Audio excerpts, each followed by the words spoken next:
जी, अब last class के अंदर आप लोगों को मैंने प्रैक्टिस क्वेश्चन एक दो कराए थे, जिसके अंदर एक क्वेश्चन मैंने आपको करा दिया था, मैन्युफैक्चरिंग का एक करने के लिए दिया था। सिमिलरली एंट्रीज का एक क्वेश्चन मैंने आपको कराया था और एक आपको मैंने कहा था ट्राई कीजिएगा। आपको मैंने कहा था फ्लो ऑफ कॉस्ट, यानी मटेरियल से लेके कॉस्ट ऑफ सेल्स तक, ये फ्लो शो करने के मल्टीपल मेथड हैं। एक आपको मैंने कहा मैन्युफैक्चरिंग स्टेटमेंट बना लें, मटेरियल की परचेज से लेके कॉस्ट ऑफ सेल तक आ जाता है। दूसरा आप लोगों को मैंने कहा था कि आप लोग एंट्रीज के थ्रू कर लें, ठीक है। एंट्रीज में भी मटेरियल की परचेज से लेके कॉस्ट ऑफ सेल सारी एंट्रीज आप लोगों ने पढ़ ली। आज जो हम लोग फर्दर डिस्कस करने जा रहे हैं वो है flow of cost using T accounts. कि अगर कभी एग्जामिनर आपको के लेजर्स के through flow of cost show करें तो वो कैसे किया जाता है, नंबर 1। और नंबर 2, आप लोगों को लेजर अकाउंट बनाने आने चाहिए। जैसे कल आप लोगों ने क्वेश्चन देखा था ना, उसने आपको कहा था कि इतने की चीजें इनकम्प्लीट रह गई, तो आपका ने कहा था लेजर अकाउंट बना के देखो कंप्लीट कितने की हुई। इसी तरह अगर आपको मैं कहूं कि जी इतने की चीजें अनसोल्ड रह गई, तो अकाउंट बना के देखें सोल्ड कितने की हो गई। तो उसके लिए आप लोगों को ना मल्टीपल अकाउंट बनाने पड़ सकते हैं। तो आज हम लोग वो लेजर अकाउंट्स डिस्कस करने जा रहे हैं कि किस तरह हमें कॉस्ट का फ्लो पता चलेगा with the help of ledger accounts. तो वो जो आप लोगों को लास्ट क्लास में मैंने शेयर किए हुए थे ग्रुप के अंदर, वही निकाल लें क्वेश्चंस। क्वेश्चन 4 निकाल लीजिएगा।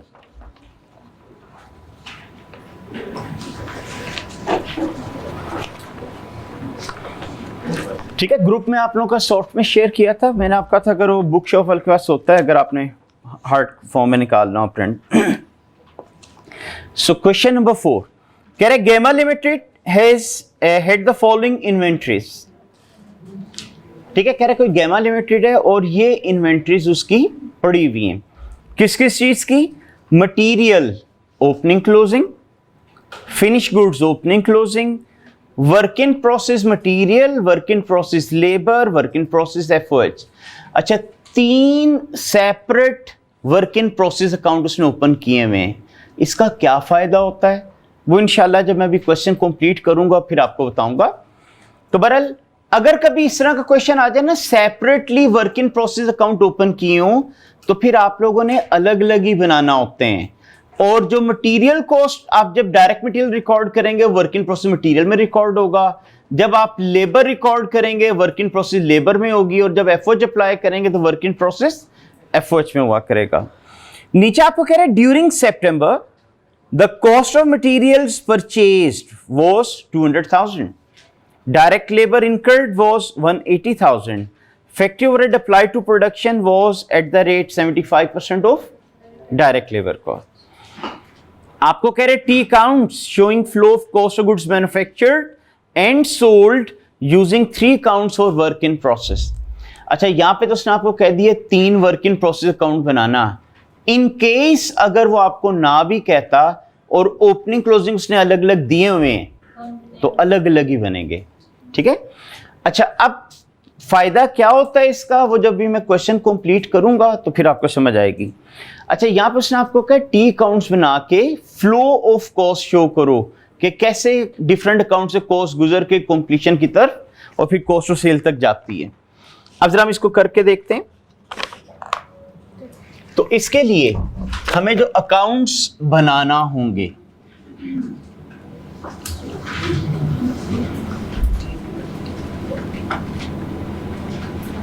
मटेरियल अकाउंट,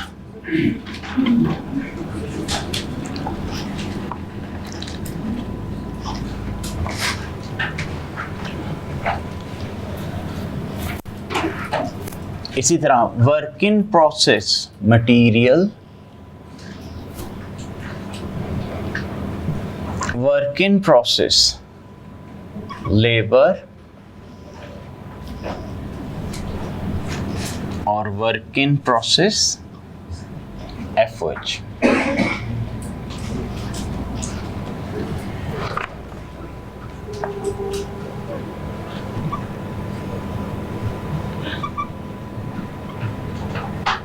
इसी तरह फिर हमारा फिनिश गुड्स का अकाउंट बनेगा।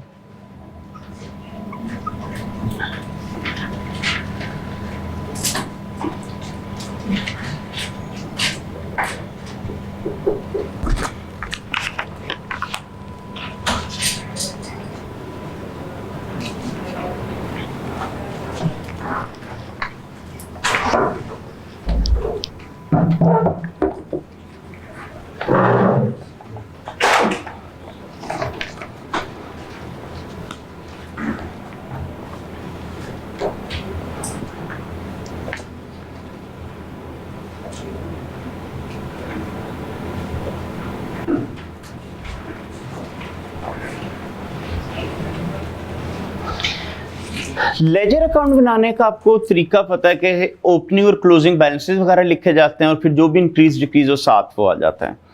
तो अब ओपनिंग क्लोजिंग बैलेंसेस गिवन है। अच्छा, मटेरियल आपको पता है एसेट होता है, वर्क इन प्रोसेस भी एसेट है, फिनिश गुड्स भी एसेट है और कॉस्ट ऑफ सेल एक्सपेंस होता है जी। अब मटेरियल का ब्रॉ डाउन किस साइड पे आएगा? Debit side. तो वो आपको दिया हुआ है 60,000। अच्छा, कैरी डाउन भी हम साथ ही लिख देते हैं इसका 30,000। कोई डेटा मिसिंग होगा ना, वो फाइंड आउट आपको करना होगा जी। यहां तक क्लियर हो गया?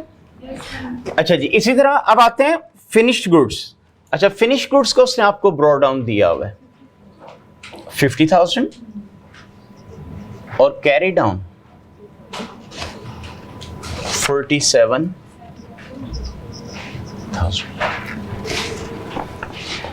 उसके बाद वर्क इन प्रोसेस मटीरियल,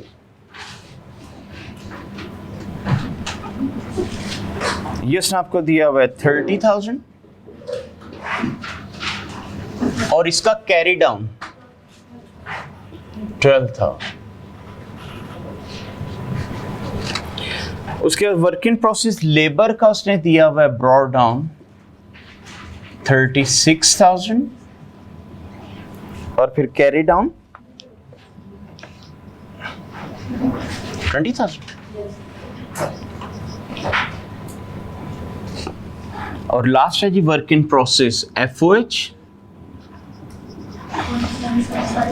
27,000 और फिर 15,000।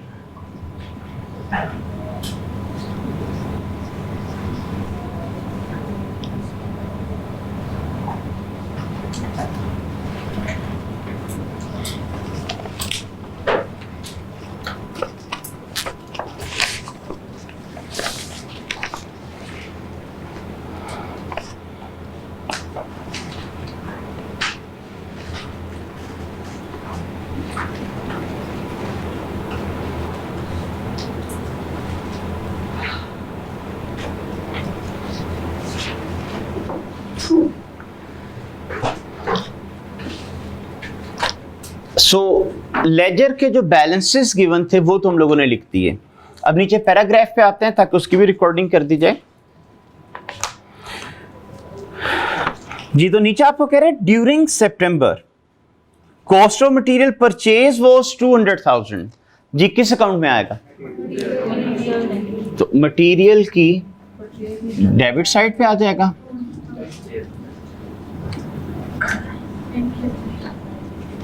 ठीक है, बैंक भी लिख सकते हैं, अकाउंट्स पेएबल भी लिख सकते हैं। Then direct labour cost incurred was 1,80,000। अच्छा, कह रहे लेबर आप लोगों की 1,80,000। डायरेक्ट लेबर किसको चार्ज करते थे? वर्क इन प्रोसेस को करते हैं ना। तो इसकी डेबिट साइड पे आ जाएगा पेरोल के नाम से और ये कह रहा है 1,80,000।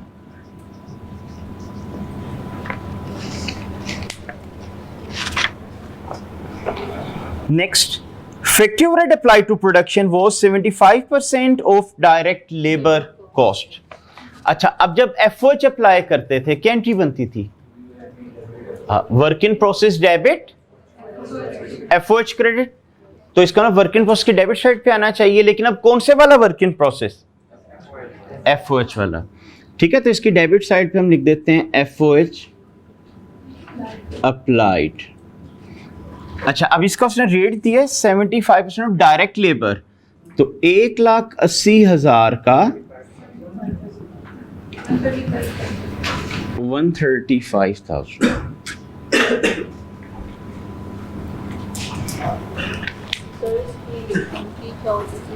किस चीज की? ये वाले की वर्क इन प्रोसेस डेबिट और FOH क्रेडिट। अब वो आपका ने कहा था ना, कंट्रोल भी लिख सकते हैं और अप्लाइड भी लिख सकते हैं। अच्छा, अब जो डेटा अवेलेबल था वो तो हम सारा रिकॉर्ड कर चुके हैं।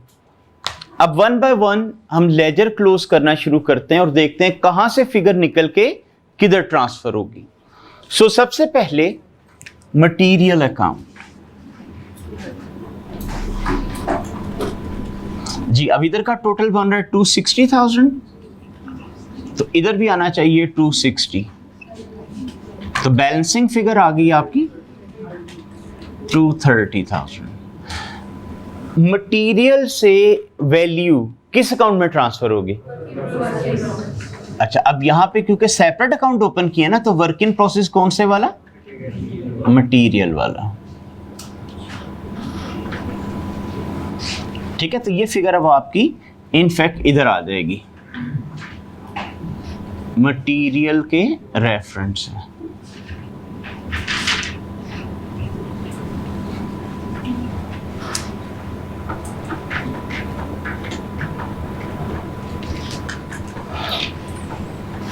अच्छा, वर्क इन प्रोसेस चीज निकल के कहां ट्रांसफर होती?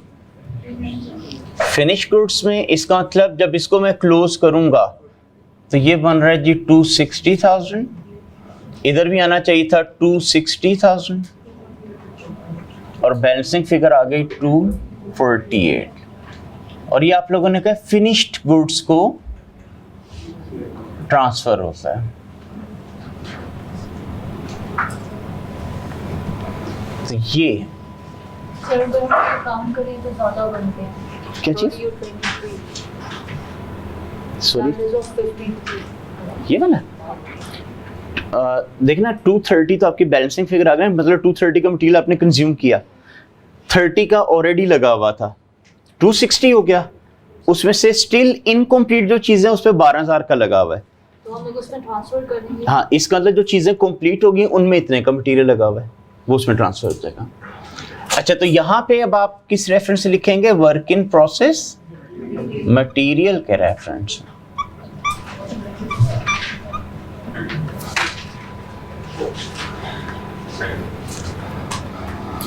अच्छा, अब ये भी चूंकि वर्क इन प्रोसेस अकाउंटिंग है, तो यहाँ की बैलेंसिंग फिगर भी किधर ट्रांसफर होगी? फिनिश गुड्स में। ठीक है, अब इसका हम टोटल करें तो 216,000, इधर भी आना चाहिए 216, बैलेंसिंग फिगर कितना आ गया? 196,000, और ये भी चला जाएगा फिनिश गुड्स में।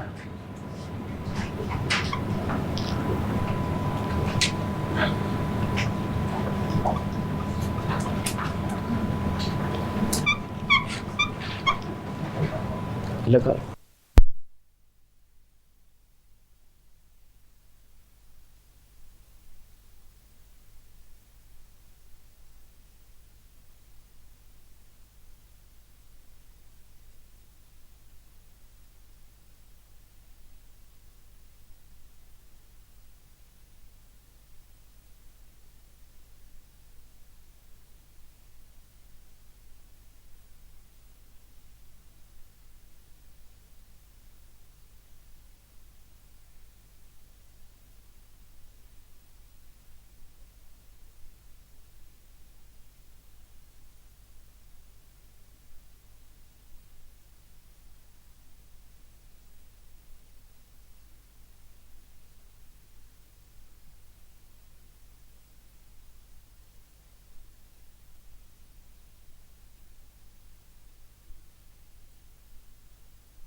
जी अब इसी तरह वर्क इन प्रोसेस एफओएच का अकाउंट क्लोज करते हैं। तो ये आ गया आपका 162,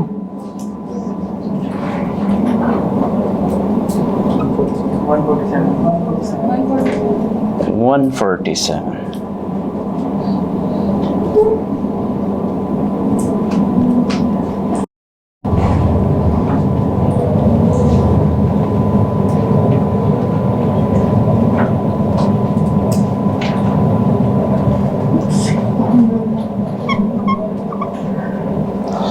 जी अब फिनिश्ड गुड्स से वैल्यू कहाँ ट्रांसफर होके जाएगी? Cost of sale. तो टोटल देखें 641,000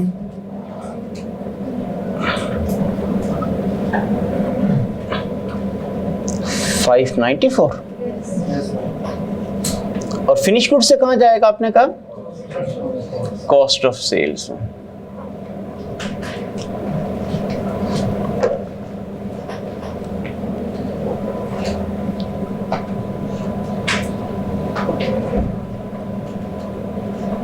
और फिर कॉस्ट ऑफ सेल चूंकि एक्सपेंस था तो किस में क्लोज कर देंगे? Profit and loss.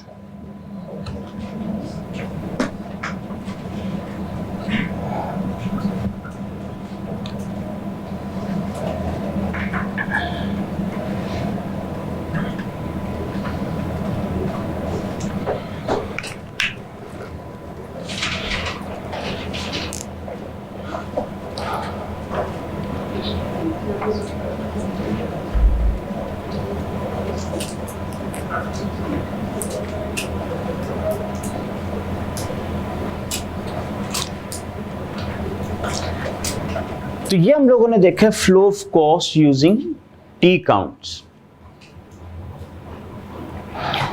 अब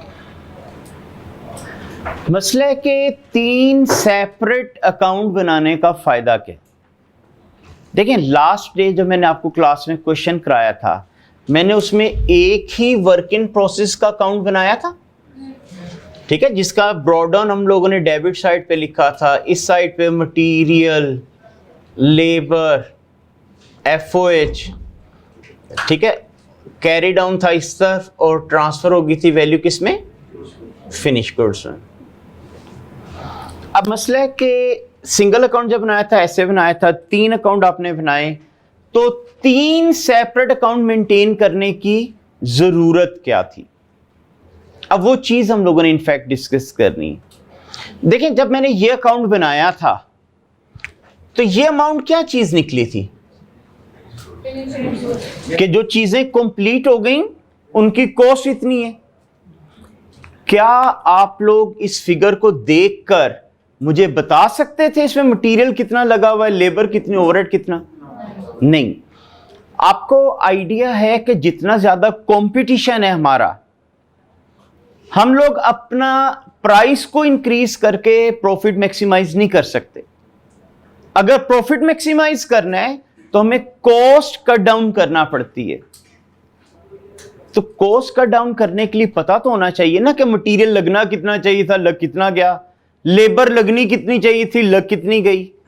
तो प्रैक्टिकली हमें हर element of cost of production की डिटेल अलग अलग रिक्वायर्ड होती है कि किसी भी चीज के ऊपर मटेरियल कितने का लगा, लेबर कितने की लगी, ओवरहेड कितने लगे, ताकि हम लोग देख सकें कौन कौन सी कॉस्ट हम कंट्रोल कर पा रहे हैं, कौन सी अनकंट्रोल्ड रह रही है जिसके लिए करेक्टिव एक्शन लेने की जरूरत है। इसका फायदा क्या हुआ? इसका फायदा ये हुआ 3 अकाउंट्स का। अब ये मुझे बता रहे हैं कि जो चीजें कंप्लीट हुई उन पे मटेरियल लगा था 248,000 का, उन पे लेबर लगी हुई थी 196,000 की और उन पे एफओएच लगा हुआ था 147। तो ज्यादा अच्छी डिटेल मिल जाती है। इसकी बेस पे प्रैक्टिकली जो हमने करेक्टिव एक्शन लेने होते हैं कॉस्ट कंट्रोल करने के, वो सारा लेना पॉसिबल हो जाता है। सो इसलिए प्रैक्टिकली हम प्रेफर करते हैं इस तरह सेपरेट अकाउंट बने। बट बीइंग अ स्टूडेंट, जब तक आई कैप ने खुद ना कहो, आप लोगों ने सिंगल अकाउंट ही बनाया करना है। ये सिर्फ तब हम बनाया करेंगे जब इसकी इंफॉर्मेशन या तो क्वेश्चन में इस तरह की दी हो, जैसे ब्रॉड ऑन कैरिड ऑन अलग अलग दिए हुए थे, तो या एग्जामिनर इंस्ट्रक्शन दे दे कि सेपरेट अकाउंट बनाइएगा, अदरवाइज पेपर में हम लोग सिंगल वाला अकाउंट ही बनाया करेंगे। तो ये एक हमने क्वेश्चन देखा जिसमें यूजिंग लेजर अकाउंट मटेरियल के खरीदने से लेके कॉस्ट ऑफ सेल तक की सारी वर्किंग की। अच्छा, इसी तरह जरा इसका क्वेश्चन 3 निकालें, ये आप लोगों के पेपर में एक दफा आया भी हुआ है।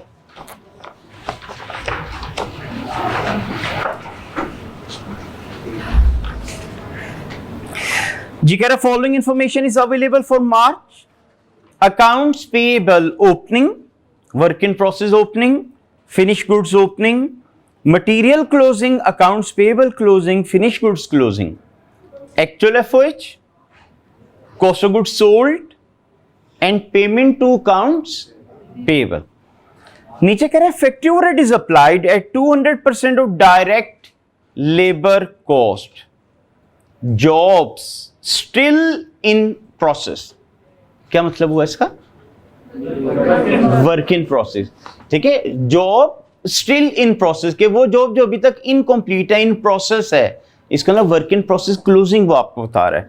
तो कह रहा है कि work in process closing have been charge 6,000 for material, 12,000 for labour. कह रहे 6,000 रुपए का उस पर मटीरियल और 12,000 रुपए की लेबर लग चुकी। Element of cost of production कितने होते हैं? 3। कौन कौन सा? Direct material, direct labour and FOH. तो देखिए उसने आपको मटीरियल भी बता दिया, लेबर भी बता दिया, एफओएच नहीं बताया, बट हमें ऊपर उसने दिया था कि FOH is 200% of direct labour. तो अगर वर्क इन प्रोसेस क्लोजिंग पर लेबर लगी हुई है 12,000, तो फिर एफओएच कितना लगा होगा? 24,000 लगा होगा इसका 200%। तो बजाय इसके एग्जामिनर आपको खुद बताया था ना, वो साइलेंट हो गया था कि स्टूडेंट खुद कैलकुलेट कर पाता है कि नहीं। तो जब उसने आपको कह दिया ना कि एफओएच इज 200% ऑफ लेबर, तो जहां जहां डायरेक्ट लेबर आएगी उसका 200% वहां पर एफओएच भी आया करेगा। आगे कह रहे actual direct labour hours 10,000 at fees 8 per our. कह रहे एक्चुअल लेबर के कितने घंटे काम हुआ था? 10,000 घंटे, और किस रेट पे? 8 के हिसाब से। तो रिक्वायरमेंट आपसे कह रहे calculate amount of material purchased, cost of goods manufactured, applied FOH, work in process closing, material used, material opening and under और ओवर अप्लाइड। अच्छा, जब कभी पेपर में इस तरह का क्वेश्चन आ जाए ना कि मिसिंग फिगर्स हैं, फाइंड आउट करनी है, तो हमें आइडिया नहीं होता कि किस चीज से क्या फिगर निकल आएगी।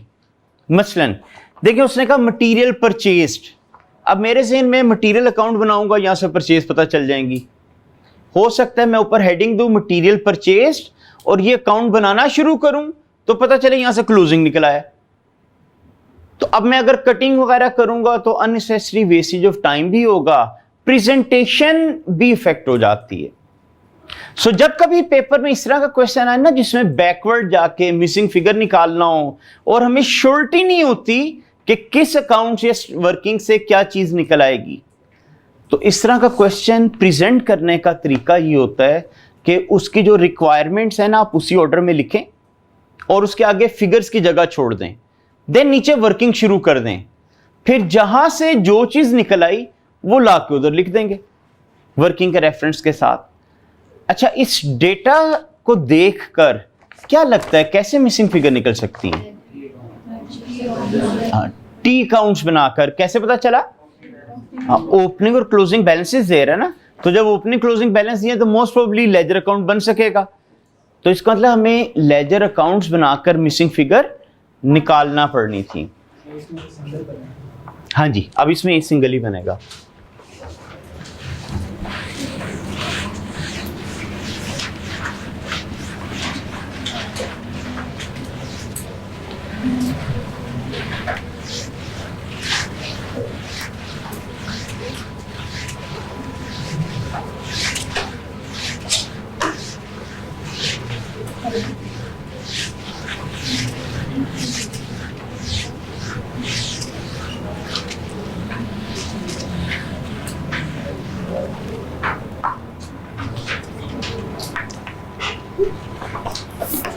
अच्छा, अब आपको कहने का इस तरह का जब क्वेश्चन पेपर में आता है तो आप लोग क्या किया करें, पहले उसकी रिक्वायरमेंट्स लिख दिया करें, जैसे material purchased, then cost of goods manufactured, then FOH applied cost,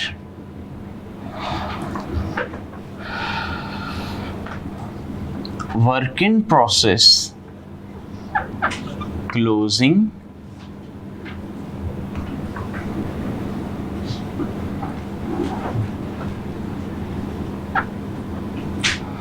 material used,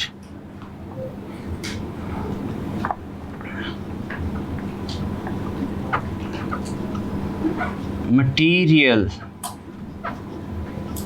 opening,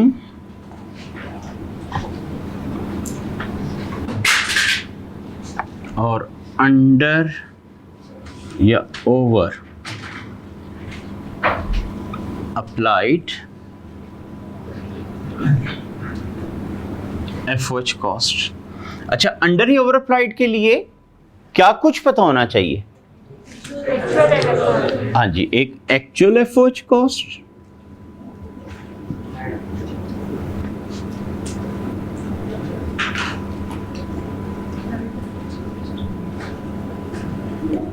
applied FOH cost.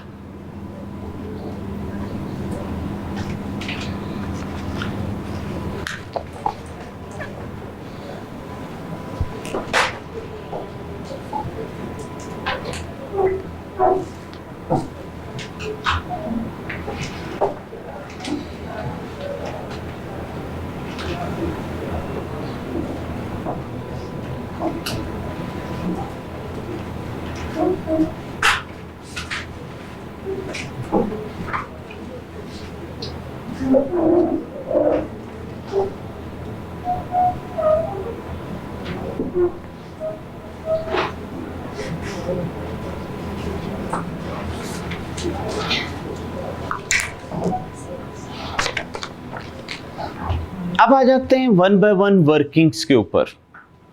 अब अगर आप डेटा देखें ना तो उसने अकाउंट्स पेबल को ओपनिंग क्लोजिंग दिया हुआ है, work in process, finish goods, material. इसका यही 3-4 मुझे अकाउंट बनाना शुरू कर लेने चाहिए। तो वर्किंग 1 मटेरियल,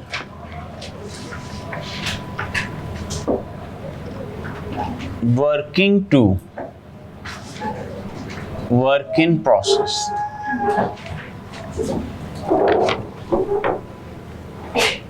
working 3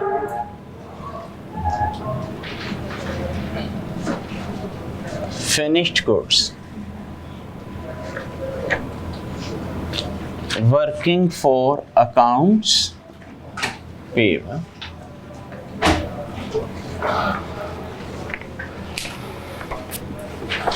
ठीक है। तो इन्हीं 3-4 के उसने ओपनिंग क्लोजिंग दिए हुए थे, वो मैंने अकाउंट ड्रॉ कर लिए।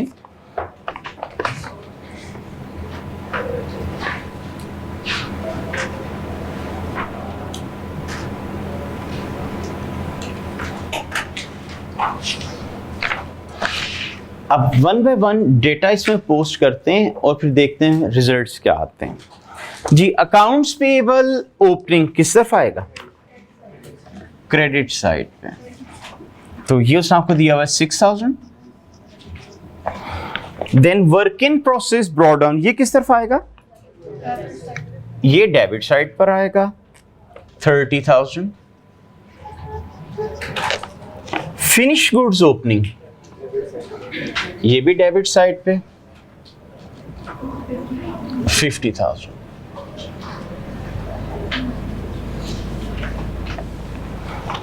मटेरियल क्लोजिंग, अच्छा क्लोजिंग तो क्रेडिट साइड पे आएगा ना, और ये था 15,000।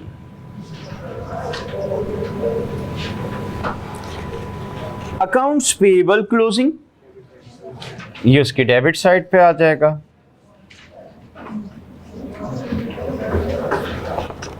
Finished goods closing 60,000, actual FOH, actual तो इधर ही हम लिख देते हैं 150,000, कॉस्ट ऑफ गुड्स सोल्ड ये किधर आएगी, फिनिश गुड्स की क्रेडिट साइड पे, और ये थी आपकी 3 लाख।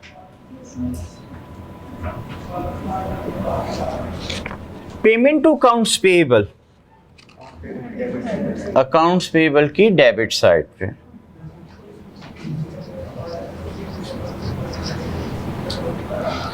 ठीक है। ये तो अब जो टेबल में इंफॉर्मेशन गिवन थी वो मैंने सारी लिख दी है।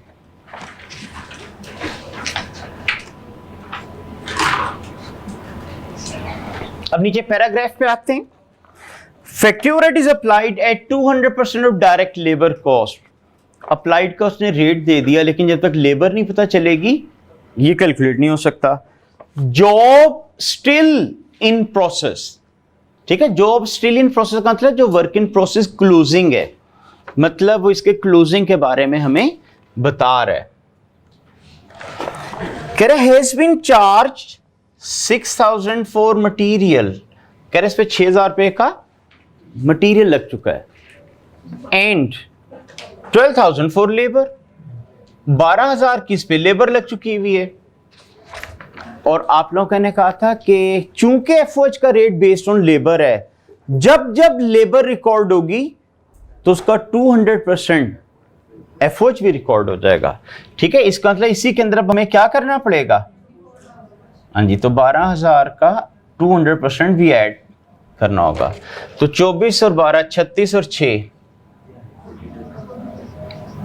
42,000 आ जाएगा। इसका मतलब जो वर्क इन प्रोसेस क्लोजिंग था वो 42,000 था। तो work in process closing 42,000 from working number 27।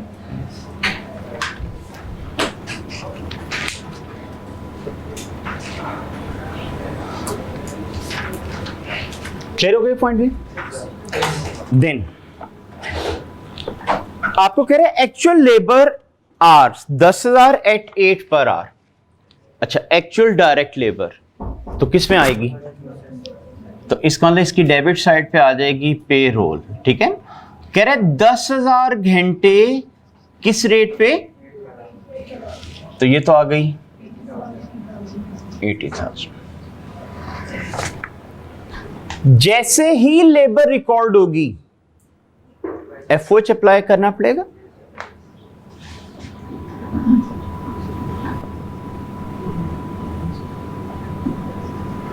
तो अब मैं क्या करूंगा, लेबर 80,000 है ना आपकी, इसका 200% 160,000।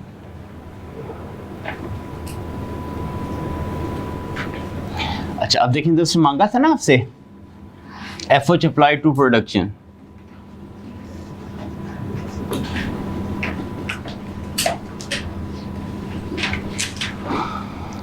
तो नीचे भी तो हमें चाहिए अप्लाइड।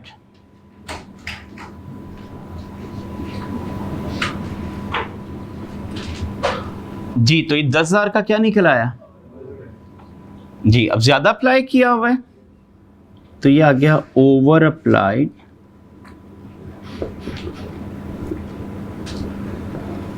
FOH cost.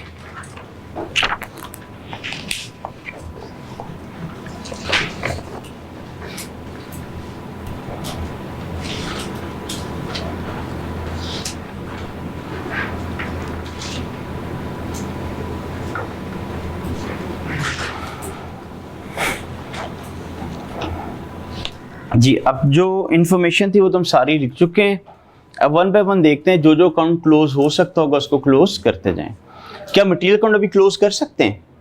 नहीं, ना ओपनिंग पता, ना आपने जो नया मटेरियल इस्तेमाल किया, ना कंप्लीशन के लिए जो गया, ना खरीदा। इसमें भी अगर आप देखें तो ना तो आपको इधर मटेरियल पता है, और ना ही इधर से आपको फिनिश गुड्स होता है। अब दो चीजों को बैलेंसिंग तो नहीं डल सकती ना, इसलिए फिलहाल इसको भी छोड़ देते हैं, आगे आ जाएं। अच्छा, फिनिश गुड्स में तीन चीजें पता है, तो चौथी को बैलेंसिंग डाली जा सकती। फिनिश गुड्स में फिगर्स कहां से ट्रांसफर होकर आती थी, तो फिर वर्क इन प्रोसेस को हम डाल देंगे बैलेंसिंग फिगर। जी, अब इसको क्लोज करेंगे तो बैलेंसिंग फिगर 3,10,000 आ जाएगी। ये क्या चीज निकल आई है?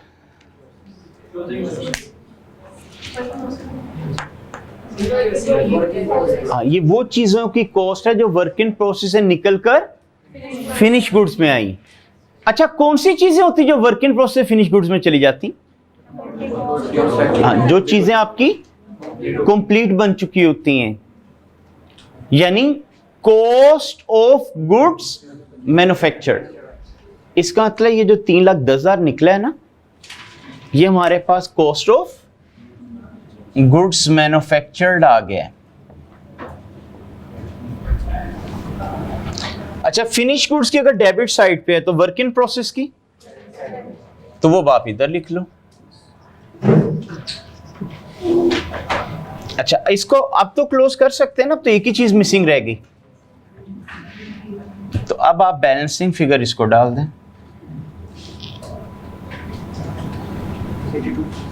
82। ये क्या चीज निकली? डायरेक्ट मटेरियल जो आप लोगों ने चार्ज किया प्रोडक्शन के लिए, ठीक है, यानी मटेरियल यूज्ड निकल आया।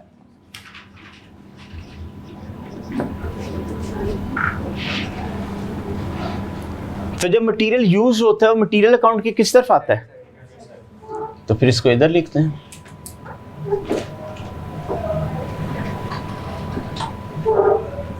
अच्छा, प्रॉब्लम ये है इसका ब्रॉड डाउन भी नहीं पता और जो नया खरीदा वो भी नहीं पता।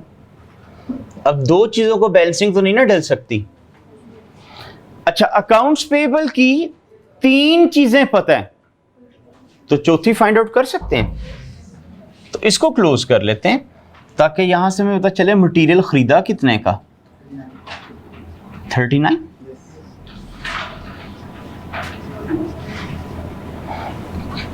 इसका मतलब मटेरियल परचेज मुझे पता चल गया 39,000 फ्रॉम वर्किंग नंबर 4, तो ये बाप इधर लिख दो।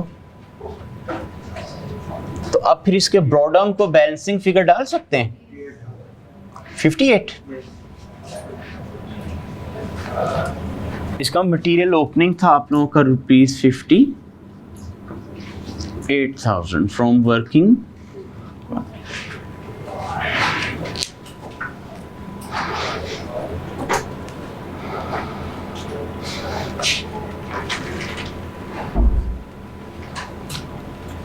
ठीक है, तो अब इसमें फायदा क्या हुआ कि मैंने जिस ऑर्डर में लिखा था रेलेवेंट देखें, एक वर्किंग 4 आ रही, 3 आ रही, 2 आ रही, 2 आ रही, 1 एंड पे जाके तकरीबन आ रही, तो ये फायदा हो जाता है कि इसमें ना कटिंग वगैरह करना पड़ती है।